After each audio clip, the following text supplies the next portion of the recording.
গোপাল মন্ডল, অনেকগুলো নাম আমরা বলতে পারছি না, চাঁদ সরকার, সুধীর সরকার, ফজলুর রহমান, আমাদের নেতা কাশী চক্রবর্তী, রোহন মিত্র।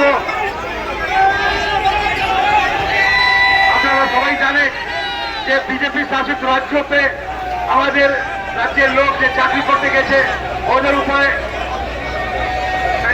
সবাই বসে যান, যেদিকে দাঁড়িয়ে আছেন সবাইকে রিকোয়েস্ট করা হচ্ছে আপনারা উপরে বসে যান। আপনাদের সবাইকে অনুরোধ করা হচ্ছে আপনারা সবাই বসে যান, আপনারা সবাই বসে যান। আমাদের প্রতিবাদ আমরা এখানে বসেই জানাবো।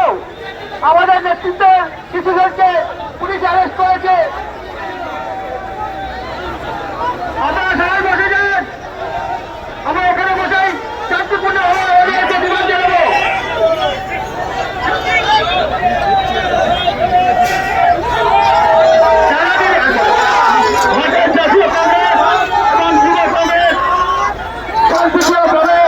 রাজপথের মতো দৌড়াচ্ছিল, কিন্তু এখানকার দলগাছে রূপান্তরিত হওয়া পুলিশ শাসক দলের গুন্ডে আজ আমাদের এগোতে দিচ্ছে না, আমাদের ব্যারিকেড করে আটকে রেখে দিয়েছে, আমাদের কংগ্রেস বন্ধুদের হেনস্থা করা হচ্ছে, লাঠিচার্জ শুরু করেছে। আমরা বারে বারে শিক্ষা জানাই, আমাদের কংগ্রেস বন্ধুদের বলি আপনারা এখানে অবস্থান বিক্ষোভ শুরু করুন। আপনারা জানেন আজকে ভারতবর্ষের বিভিন্ন জায়গায়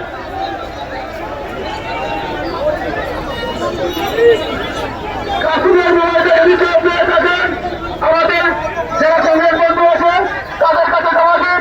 এই দলগাছে রূপান্তরিত হওয়া পুলিশ আপনারা জেনে রাখুন, এইভাবে ভারতের যুব কংগ্রেসকে আপনারা কন্ট্রোল করতে পারবেন না, আপনাদের লেখার বাড়ি দিয়ে আমাদের স্তব্ধ করতে পারবেন না। আপনারা জানেন যখন ভারতবর্ষের আপনার জনগণ সমস্যায় বলতে পারে একমাত্র ভারতের জাতীয় কংগ্রেসের যুব কংগ্রেস রাজপথে এসে তার প্রতিবাদটা করে।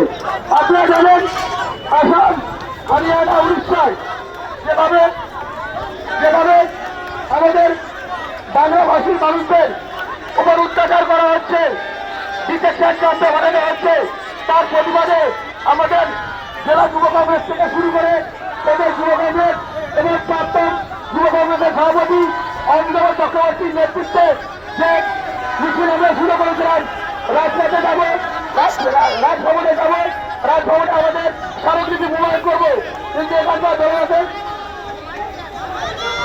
রূপান্তরিত পুলিশ আমাদের যারা সিনিয়র নেতৃত্ব আছে যুব কংগ্রেসের তাদের অ্যারেস্ট করেছে।